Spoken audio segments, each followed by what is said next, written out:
जहाँ तक इसमें उनकी अपनी भी गलती है। अगर हुकूमतें रिजॉल्व न करते खुद तो आज सूरत हाल मुख्तलिफ होती। उनको जो इल एडवाइस किया गया वो इल एडवाइस आज उनके भी आड़े आ रही है, पाकिस्तान के भी आड़े आ रही है, उनके वर्कर्स के भी आड़े आ रही है। आप चलने देते एक निज़ाम को, आप उसको स्मूथ जाने देते, उसका आज आपका शेयर होता जो आपकी ये गवर्नमेंट्स बनी थी केयर टेकर्स, आज आप बैठ के उसके अंदर कोई ना कोई रेशो पर बाहर। तो एक चीज़ हो गई सो हो गई। ये तमाम जो हो रहा है पाकिस्तान में, ये एक हाइब्रिड डेमोक्रेसी क्रिएट करने के लिए हो रहा है। एक ऐसे शख्स को लाने की कोशिश की जा रही है जो इनकी गोद में खेले। मैं तो ये पूछता हूं कि भाई आप 3 साल के लिए आते हो, वो उस तरफ दूसरे शहर में बैठते हो एक मखसूस जगह पर, उसके बाद आप पाकिस्तान से बाहर क्यों चले जाते हो? आप वहां जाके कोई डेपुटेशन पे कोई और नौकरी क्यों लेते हो? क्यों नहीं इस मुल्क में रहते? हमारे मुल्क के सियासतदान अपनी आंख का इलाज करने के लिए बाहर चले जाते हैं, उनको यहाँ पे उनके प्लेटलेट्स खत्म होना शुरू हो जाते हैं। भाई क्यों? अगर आप इस मुल्क को तरक्की देते, इस मुल्क को मजबूत करते, इस मुल्क को एक प्याला बना दिया है जिसमें छेद कर दिए, इन सबके घरों पे छापे मारे जाएं, आपको जो पाकिस्तान का कर्ज है उससे ज्यादा डॉलर मिल जाएंगे और अगले 5 साल के लिए स्टेबल हो जाएगा। जो कैश इन हैंड इन लोगों ने रखा हुआ है, इनके घरों से जाके निकालना चाहिए और इनके घरों जो लॉन्चों पे बाहर जाता है या जो ये करते हैं ये निकाल लें। मैं कहता हूं कि पाकिस्तान अगले 10 साल के लिए जो है उसको IMF के पास जाने की जरूरत नहीं है। सर ये बताएं कि मरियम ये कहती है कि उस वक्त तक जो है ना लेवल प्लेइंग फील्ड नहीं हो सकता जब तक प्रोजेक्ट इमरान खान वापस न चला जाए। आप क्या कहते हैं इस पर? देखें, वो तो मैं उस खातून के बारे में, ना वो सियासतदान है, ना उसका सियासत से कोई ताल्लुक है और ना उसके बारे में बात करना मुनासिब है। उसको अपना जहनी तौर पे कहीं जाके कुछ करवाना चाहिए। बाकी तो फिजिकल तो सब ठीक है, लेकिन जब आप सियासत की नब्ज को अगर आप कत्ल से, अगर आप तलवार से, कलम की बजाय अगर आप मारने की कोशिश करेंगे तो ये तजर्बा माजी में भी हुआ। जो वो एक एक्टर है डुगडुगी वाला जो साबका वजीर आजम था कि जी मैं जहाँ जाता हूँ लोग मुझे देख के हंसते हैं कि मैं भीख मांगने आया हूँ। भाई तुम्हारी शक्ल ही भीख मांगने वाली है। तुम तो जाते हो ये कि इसकी जेब से क्या निकालूंगा। हाई कोर्ट से इफ्तिखार चौधरी की तारीख के लिए तो तहरीक के लिए तो सबसे आगे मैं था, सरदार साहब थे। जब वो हमें रोक रहे थे तो मैंने उनसे पुलिस वालों से कहा कि तुमने 47 में भी हमें रोका था, तुम नहीं रोक सके थे। उसने कहा ये 47 नहीं है। मैंने कहा तुम्हारा जबर वही है, तुम्हारा जुल्म वही है। आज भी तुम उन्हीं आकाओं के पाबंद हो। और हम लड़े थे, हमने लाठियां खाई थी, हम पाबंद सलासल हुए थे। हमारे वकील कराची में जलाए गए थे, आज तक इंसाफ नहीं मिला। हमारे वकील साहिवाल में जलाए गए थे, आज तक इंसाफ नहीं मिला। हमारे बख्तरबंद गाड़ियां हाई कोर्टों के अंदर घुसी थी, आज तक इंसाफ नहीं मिला। हमारे वकीलों को शहीद किया गया कोयटा में। वो हर बार के एक ऐसा सानिया था कि पाकिस्तान की हर बार अशकबार होती है उस दिन। तो ये हम फिर भी हौसला बुलंद करके चल रहे हैं। खुरम खोसा कोई चीज नहीं है, ये काला कोट है। ये अल्लाह ताला की सिफात में से एक सिफत है अल वकील। तो आओ हम देखते हैं कि तुम अल वकील हमारी अल्लाह ताला की अता की हुई सिफत और ताकत को, हमारे कलम को, हमारे जज्बे को, हमारे हौसले को, हमारे दलाइल को और हमारा पाकिस्तान का केस प्लीड करने को कैसे रोकते हो। यहां पर इस्लामाबाद के अंदर हम खड़े हैं। ये अल्लाह इसको आबाद रखे, इसको शादाब रखे। लेकिन जितने स्याह अदवार इस शहर ने देखे हैं, जितनी बदकिस्मती इस शहर में रही है और ये ट्विन सिटी में रही है, वो हमने दुनिया के किसी और मुल्क में नहीं देखी। इतने तजुर्बे हमारी आवाम के साथ दुनिया में कहीं नहीं देखे। आप जरा, आपका सोशल मीडिया है, आप जरा निकालें ये IPPs किसके हैं, ये पैसे किसको जा रहे हैं। ओरिजिनली बिजली 19 रुपए की क्यों आ रही है और आगे इतनी महंगी क्यों दी जा रही है? आप निकालें ना इसके ऊपर जरा, आप बताएं आवाम को, उनको इनलाइटन करें कि ये मिडिल मैन कौन है जो खा रहा है, ये दरमियान में कौन है। जब पेट्रोल उधर से निकलता है तो वो क्या रेट है उसका, और जब ये आगे जाता है तो वो किस रेट पे लेता है और फिर आपको किस रेट पे दिया जा रहा है। ये जबर क्यों हमारे ऊपर? ये ऐसे ही है कि जब अभी इसहाक डार से पूछा गया कि जी वो आप इस एयरपोर्ट जो है आपने दे दिया किसी को, वो कहता है जी आउटसोर्स कर रहे हैं, लीज पर दे दिया, लीज पर दे दिया। आउटसोर्स का लफ्ज आउटसोर्स था। तो ऐसे ही था कि बहादुर शाह जफर साहब जो थे, उनको अंग्रेज महाजर ने आके कहा कि जनाब आप ऐसे करें कि आप हमसे कर्ज ले लें तो आपका मामला ठीक हो जाएगा। वो कर्ज देते रहे, कर्ज के बदले उन्होंने एक रियासत दे दी, दूसरी दे दी, तीसरी दे दी, चौथी दे दी। जब रियासतें जाना शुरू हो गई फिर उन्होंने हमें यहाँ चाय पे भी लगाया, आके पहले मुफ्त पिलाई, उसके बाद उन्होंने जैसे अब मिनरल वाटर पे लगा दिया, जो मिनरल वाटर नहीं है बॉटल्ड वाटर है, हमारा ही पानी हमें बोतल में बंद करके बेचा जा रहा है, मल्टीनेशनल लूट रहे हैं। और हम बड़े शौक से और हम बड़ा फख्र से कहते हैं कि हम मिनरल वाटर, पढ़ को तो देखो उसके ऊपर बॉटल्ड वाटर है, आप ही का पानी। और जो ये नेस्ले है वो आपका शेखुपुरा से पानी निकाल रहा है, हम अपने नलके का पानी नहीं पीते, वो हमारे नलके का ही हमें महंगा बेच रहे हैं। इसी तरह आपकी बिजली आपको जो सस्ती देनी थी, अब ये गवर्नमेंट देखिए तमाशा, कहते हैं जी सोलर पे हम कोई ऐसा सिस्टम करें कि लोग डिस्करेज हो जाए, सोलर ना लगाएं। वो खुदा के बंदो, मुआहदे तुम करो, हैंड पिक्ड लोग 300-400 लोग मुआहदे करें, 300-400 लोग इस मुल्क को लूटें और खून हमारा निचोड़ा जाए। किस लिए भाई?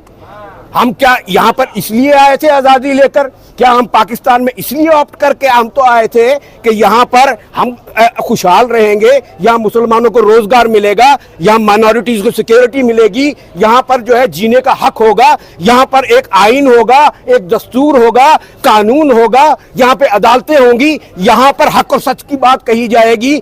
तो हमें हक और सच की बात नारे लगाने भी खोखले मिले, वो भी झूठे मिले। एक मर्दे हुर खड़ा हुआ जुल्फकार अली भुट्टो, वो डट गया, उसने कहा नहीं, और उसको आपने सूली पे चढ़ा दिया। अब भी पाकिस्तान की तारीख में अगर कोई बंदा डट गया है, मेरा पीपल्स पार्टी से ताल्लुक है, मैं बरमला कहता हूं, लेकिन अगर कोई बंदा डटा है तो वो इमरान खान है, जिसने कहा कि मैं कॉम्प्रोमाइज नहीं करूंगा।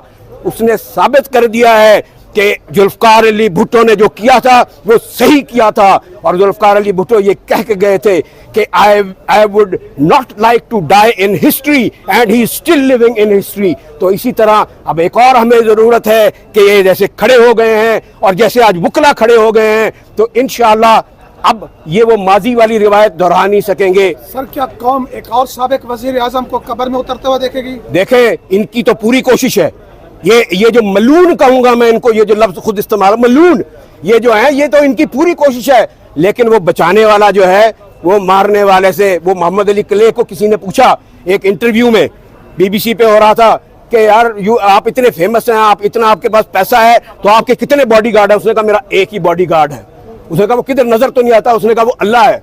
तो अल्लाह जिसको बचाए। आपके सामने ये चंद माह पहले एक जहाज गिरा था कराची में गालिबन, उसमें एक शख्स बचा था जो सीट पे बैठा था। उसने कहा मैं सो गया था, जहाज गिर गया, बाकी सारे पैसेंजर मर गए, वही जिंदा रहा और सलामत रहा। तो बचाने वाली जात इन ये जो फिरौन चाहते हैं ना कि इस मुल्क के अंदर लाकानूनियत हो और इस मुल्क के अवाम जो है रियाया बन के रहे, उनके ये जो है ये ख्वाब शर्मिंदा ताबीर नहीं हो सकते। खोसा साहब ने इंकशाफ किया है कि इमरान खान को जेल में कत्ल किया जा सकता है। जी वो तो आप वो एक तारड़ तो वो था जिसने ब्रीफकेस लेके गया था, और उसका एक जना हुआ जो है वो दूसरा, उसने ये इंकशाफ किया इसीलिए कि भाई इस्लाम खतरे में आ जाएगा। वो इमरान खान ने फलां वकील कर लिया जो रुश्दी का वकील था।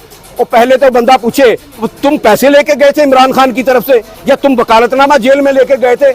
अगर किसी को इमरान खान ने अब वकील करना है तो उसको जेल से वकालतनामा टेस्ट कराना पड़ेगा। इस बदबख्त आदमी को ये भी नहीं पता, फिर अपने आप को वकील कहता है। वो शर्म कर भाई, तुझे कोई पावर ऑफ अटर्नी दिखा दे, कोई जेल की स्टैंप दिखा दे, तो वो यही तसलसल था कि वो ये करें कि इसके गार्ब के अंदर जैसे पहले माजी में इस्लाम को खतरे में लाके लोगों को उकसा के ये मुजरिम हैं, ये लोगों को ये उनके सेंटिमेंट से जो हमारे इनोसेंट लोग हैं जो मजहब के साथ अकीदत रखते हैं, ये उनको एक्सप्लॉइट करते हैं। सर ये बताएं कि मरियम ये कहती है कि उस वक्त तक जो है ना लेवल प्लेइंग फील्ड नहीं हो सकता जब तक प्रोजेक्ट इमरान खान वापस ना चला जाए। आप क्या कहते हैं इस पर? देखें, वो तो मैं उस खातून के बारे में, ना वो सियासतदान है, ना उसका सियासत से कोई ताल्लुक है, और ना उसके बारे में बात करना मुनासिब है। उसको अपना जहनी तौर पे कहीं जाके कुछ करवाना चाहिए।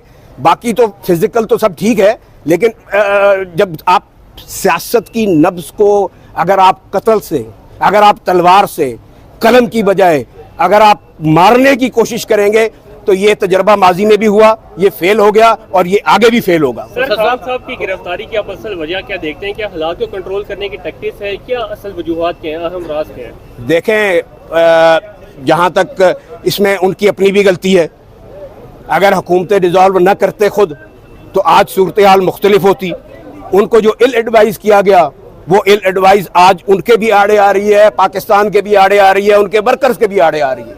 आप चलने देते एक निजाम को, आप उसको स्मूथ जाने देते, उसका आज आपका शेयर होता जो आपकी ये गवर्नमेंट्स बनी थी केयर टेकर्स, आज आप बैठ के उसके अंदर कोई ना कोई रेशो पर बाहर, तो एक चीज हो गई सो हो गई। ये तमाम जो हो रहा है पाकिस्तान में, ये एक हाइब्रिड डेमोक्रेसी क्रिएट करने के लिए हो रहा है।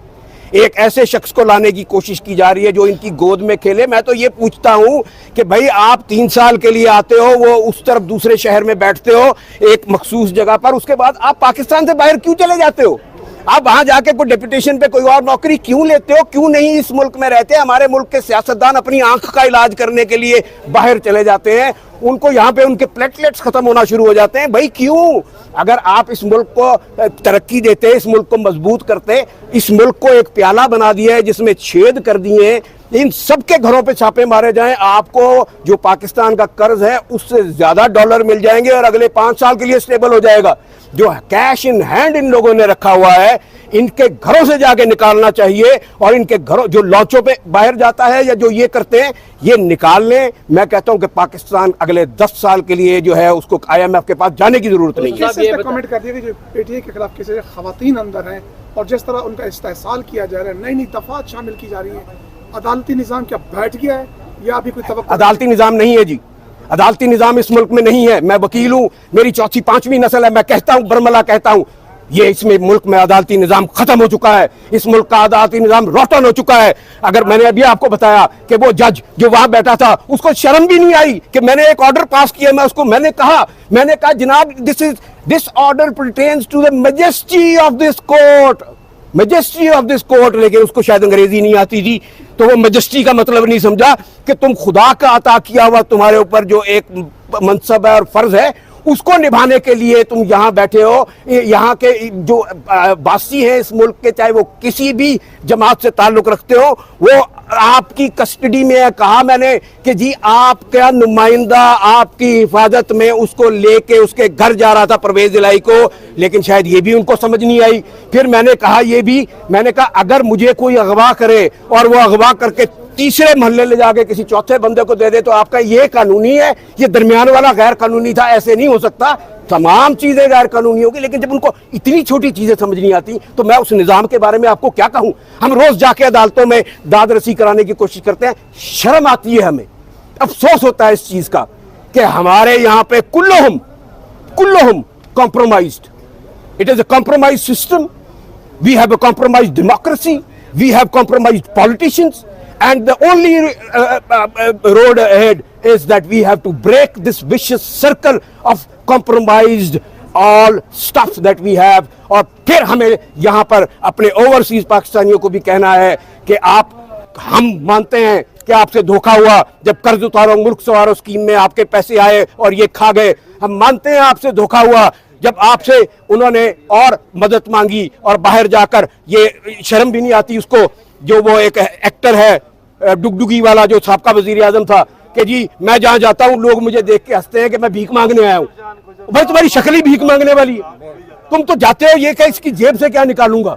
भाई पाकिस्तान के लिए तुम कुछ नहीं लेके आए, ये सोच लो। पाकिस्तान की अवाम, अगर तुम कुछ लाए होते इस मुल्क के लिए, ये दिवालिये से बुरी हालत है हमारी, इस मुल्क के लिए कुछ लाए होते तो मुल्क के आवाम को सुकून मिलता, चैन मिलता, बिजली मिलती, यहाँ पर उनको रोजगार मिलती, वो अपने बिल गले में डाल के तो सड़कों पे रोते ना फिर रहे होते इस शदीद मौसम में।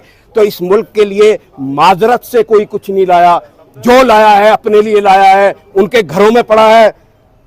और मैं इसमें वार्न भी करता हूं कि डरो उस वक्त से जब ये अवाम खुद निकले, ये मेरी पाकिस्तान की गयूर अवाम, और तुम्हारे घरों में घुसकर तुम्हारे घरों के तहखानों में पड़े हुए डॉलर निकाले और अपने घरों में ले जाए।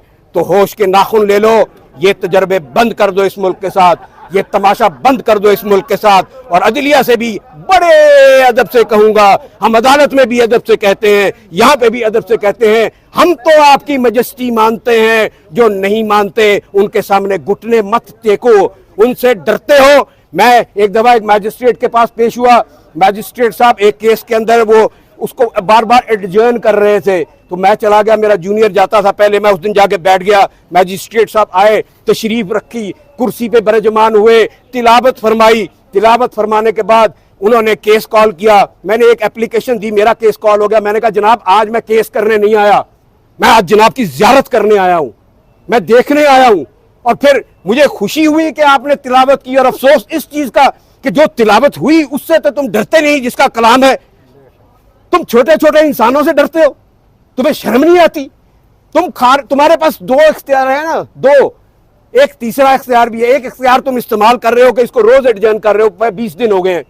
दूसरा इख्तियार मैं समझता हूं तुम्हारे पास नहीं है कि तुम इसको बेल दो। तीसरा है खारिज कर दो, मैं आगे चला जाऊं। लेकिन ये क्या तमाशा कि मेहराब भी होना है और आके तिलावत भी होनी है, और हमारी तमाम अदालतों में सुबह तिलावत होती है, मगर हम फिर भी उस तिलावत के बावजूद जब कलम उठाते हैं तो फिर हमें अपना जोम होता है, किसी को अपनी जात का जोम होता है, किसी को अपने इल्म का जोम होता है, कोई अपनी पॉलिटिकल एफिलिएशंस पे चलता है। बदकिस्मती से कत्ल इंसाफ का होता है, कत्ल आईन का होता है, कत्ल कानून का होता है, और पिस्ता आम आदमी है। कोसा साहब मुझे ये बता दें, कभी जज साहब छुट्टी पर चले जाते हैं, कभी बीमार हो जाते हैं, कभी वकील बीमार हो जाते हैं, आखिर चल क्या रहा है? देखें, बीमार ये पहले ही हैं, हो नहीं जाते। जो बीमारी इनके दिलों में, अल्लाह कहता है कि मैंने इनके दिलों में बीमारी पैदा कर दी है, इनके दिलों में बीमारी है, इनके दिलों में बीमारी, वो बुत है जो इन्होंने बनाए हुए हैं, ये बीमारी वो नहीं है। ये तो पहले से जिस दिन जज बनते हैं बीमार, ये लिखते ही हैं कि हमें जज लगा दो, हम बीमार हैं, हम अपना इलाज नहीं करा सकते। इनकी तो यही होता है कि हमारा काम नहीं चलता, कारोबार नहीं चलता। मैं कई नौजवान आते हैं, उनको पूछता हूं भाई एग्जाम क्यों दोगे, वो जी चेक लग जाएगा। अगर इंसाफ करने के लिए आएंगे तो इंसाफ करेंगे ना, अगर चेक लेने के लिए आए हैं तो फिर चेक लेंगे। अच्छा, जस्टिस शौकत सिद्दीकी जो थे वो बेचारे बार के अंदर खड़े होकर उन्होंने तकरीर की थी, तब जो है वो उनके जो है कोई साथ नहीं दिया गया, उनके खिलाफ आखिर रेफरेंस बनाया गया, और फिर वो बेचारे, और उनका केस पेंडिंग है, हाँ जी, आज भी पेंडिंग है। तो फिर वकला क्यों नहीं इकट्ठे हुए तब? देखें, बात ये नहीं है, बात ये है कि वकला इकट्ठे हुए थे, हमें काली भेड़े हैं, हमें वो काली भेड़े हैं जो आज भी कोशिश कर रहे हैं कि चंद टकों के लिए इस अपनी जो मां हम जिसको कहते हैं बार को बेच दें। हम नहीं बेचने देंगे, हम ललकार के कहते हैं नहीं बेचने देंगे। वही चेहरे हैं जो इफ्तिखार चौधरी की मूवमेंट में सदर होके हाई कोर्ट बार के जज बन गए थे। दूसरे दिन, एक दिन तहरीक में माइक पकड़ा हुआ था और उसके खिलाफ तकरीरें कर रहे थे, और फिर जाके उसकी बैत कर ली। इसी तरह ये जाके अब जो इन्होंने किया है रोल एक पॉलिटिकल पार्टी की तरफ से, हमारी पाकिस्तान बार काउंसिल ने, शर्मनाक बात है। इनको शर्म आनी चाहिए, इनके चेहरे बेनक। अब भी ये यही कोशिश कर रहे हैं, अब भी कहते भज के रलना, अब ये भज के रल रहे हैं, क्योंकि उनको एक पॉपुलर सेंटिमेंट नजर आ रहा है। गरीब आदमी मर जाएगा, कहां जाएगा? इंडिया चला जाए वो, जहां आपकी सुजुकी छोटी कार 5 लाख की है और आप यहाँ 32 लाख की बेच रहे हैं। कहां जाए वो? नेपाल चला जाए वो इंडोनेशिया चला जाए, वो अफगानिस्तान चला जाए, कहां जाए? अच्छा कोसा साहब ये बता दें, तहरीक का आगाज हो चुका है, जैसा कि कोसा साहब ने भी ऐलान किया था, और आज आप ही यहाँ वकला एक बड़ी तादाद में मौजूद है। आगे क्या होगा? आगे एक तूफान आएगा और उस तूफान के सामने ये बह जाएंगे तिनकों की तरह। ये पहले भी बह गए थे, ये इसी जोम में थे कि रोक लेंगे। और मैं आपको तारीखी जुमला बताता हूं, जिस दिन हम निकले हाई कोर्ट से इफ्तिखार चौधरी की तारीख के लिए, तो तहरीक के लिए, तो सबसे आगे मैं था, सरदार साहब थे। जब वो हमें रोक रहे थे तो मैंने उनसे, पुलिस वालों से कहा कि तुमने 47 में भी हमें रोका था, तुम नहीं रोक सके थे। उसने कहा ये 47 नहीं है। मैंने कहा तुम्हारा जबर वही है, तुम्हारा जुल्म वही है, आज भी तुम उन्हीं आकाओं के पाबंद हो। और हम लड़े थे, हमने लाठियां खाई थी, हम पाबंद सलासल हुए थे। हमारे वकील कराची में जलाए गए थे, आज तक इंसाफ नहीं मिला। हमारे वकील साहिवाल में जलाए गए थे, आज तक इंसाफ नहीं मिला। हमारे बख्तरबंद गाड़ियां हाई कोर्टों के अंदर घुसी थी, आज तक इंसाफ नहीं मिला। हमारे वकीलों को शहीद किया गया कोयटा में, वो हर बार के एक ऐसा सानिया था कि पाकिस्तान की हर बार अशकबार होती है उस दिन। तो ये हम फिर भी हौसला बुलंद करके चल रहे हैं। खुरम खोसा कोई चीज नहीं है, ये काला कोट है, ये अल्लाह ताला की सिफात में से एक सिफत है अल वकील। तो आओ हम देखते हैं कि तुम अल वकील हमारी अल्लाह ताला की अता की हुई सिफत और ताकत को, हमारे कलम को, हमारे जज्बे को, हमारे हौसले को, हमारे दलाइल को और हमारा पाकिस्तान का केस प्लीड करने को कैसे रोकते हो। बहुत शुक्रिया सर।